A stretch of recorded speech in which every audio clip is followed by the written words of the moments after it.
Some things I've realized are important when you are going on your working out journey, your life change journey, your whatever the hell journey you think you want to go on, right? Number one, in the beginning especially, you are not always going to be excited about doing this shit.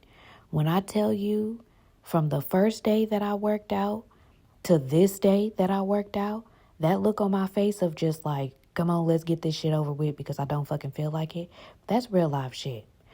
And I'm not finna sit up here and get on video and be like, oh, gotta put a face on it for these folk. I don't give a fuck about doing all that. That's number one. Number two, call it neurospicy, call it whatever the fuck you want to call it. I don't have the capacity for that in my own home, especially. Because the truth of the matter is, I'm recording these videos for my own diary log. And if you benefit from it, you benefit from it. And I think that's a beautiful thing. I feel like it's part of my purpose out here in these streets is to give the world my life to benefit from in whatever way you benefit from it. But I cannot expect for myself to be fulfilling my full purpose if I'm out here giving you motherfucking cotton candy when in real life what's in my cup is cod liver oil, okay? Straight like that. This shit is not exciting. It's not something you're just like, I want to do that. But what's happening in my head is I want abs more than I want to sit down. I want my knees to stop snap, crackling, and popping more than I want to eat cookies and cupcakes. I want a healthier lifestyle more than I want to take a nap. And that's just the way my brain has had to rewire itself. Okay. That's number one. Number two, but this day versus the first day that I worked out, there are 3 days in between there that I literally did nothing but allow my body the opportunity to rest. Rest is so fucking important. You will pull something. You will snap something. You're stressing your muscles the fuck out, okay? No, I'm not a dietitian. No, I'm not certified in workouts and none of that shit. I'm just a girl out here in these streets. I'm just a girl in the world, okay? And this is just what I'm finding out.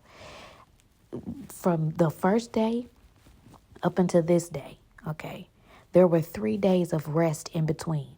I have been eating nothing but raw fruits and vegetables for the most part in this time period. So my body is trying to adjust. I am tired. I am sore. Looking at this man is confusing, but we getting it done out here in these streets.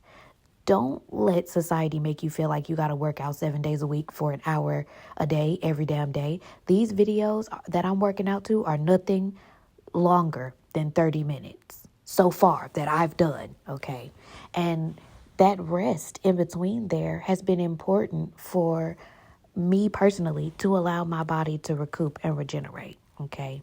Number three, a life don't stop lifing. My daughter interrupted every workout that I've done from the time I started, and I help her happily.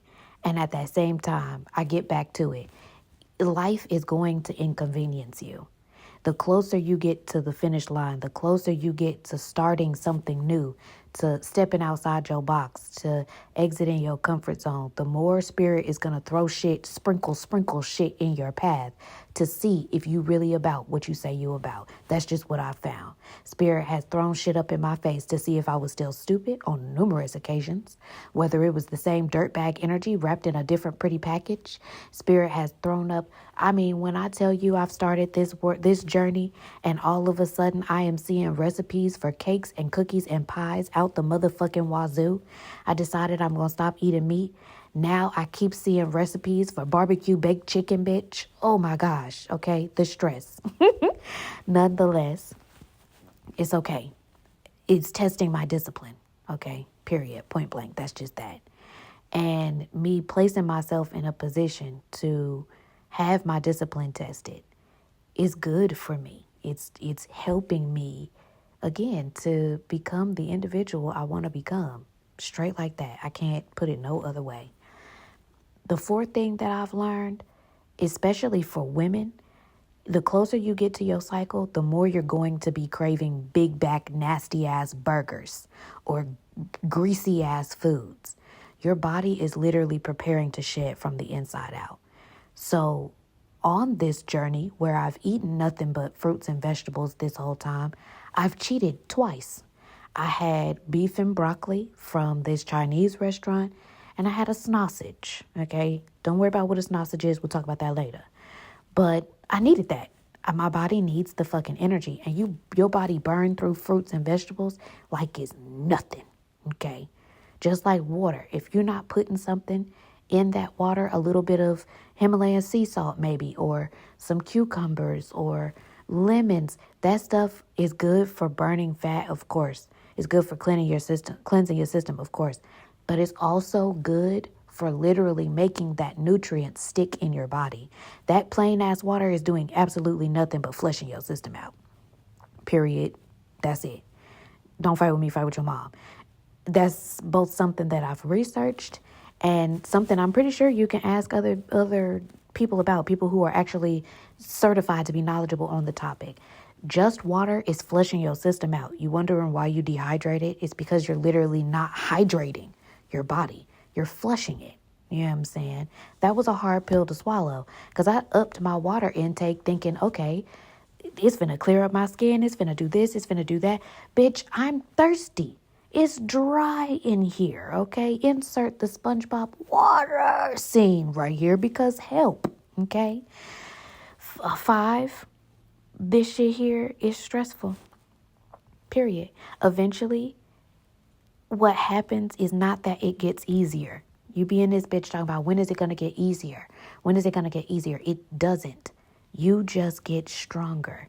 And you have to be okay with putting yourself in positions to force yourself, to push yourself to get stronger. Because otherwise, it don't get easier. Period. That's the reason why these individuals that be out here, it get easier to them, then they up the weight. It gets a little bit smoother for them. Now they switching some shit up. Or your trainers, as soon as it look like you got that shit, as soon as it look like you getting the hang of it, now I'm finna switch your shit loose. It doesn't get easier. You get stronger. And I can honestly say that because as soon as you stop and you go a period of time without doing nothing, that shit gets just as hard as it was before, if not harder. Period. Point blank. 6, this shit is more mental over physical. If you can trick your brain, if you can encourage your brain to keep going, to not stop, okay? If you can rewire your brain to be like, bitch, I want abs more than I want cookies, you got that shit. This shit is not going to be as hard for you as it could be. 7, you got to love yourself at every stage, at every point. In the points where you got the 6 packs and the abs, and at the points where your tacos is talking, boo. 9, I regret every motherfucking cookie I ever ate, every cupcake I ever iced, every piece of candy I ever unwrapped. But once I get through this, I'm going to be so thankful because all of that shit has placed me in a position to become an individual with a story to tell. There's no testimony without a test. And I'm not a religious person, but that's just true. It just is what it is.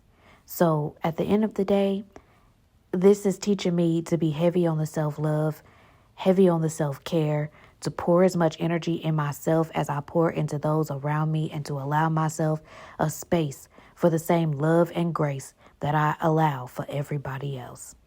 Either way, thank you so much for listening to my TED Talk. I'm wishing you the absolute best on your journey. Thanks for being here. Thanks for listening. And have a great, great motherfucking day. Okay, love you. Bye.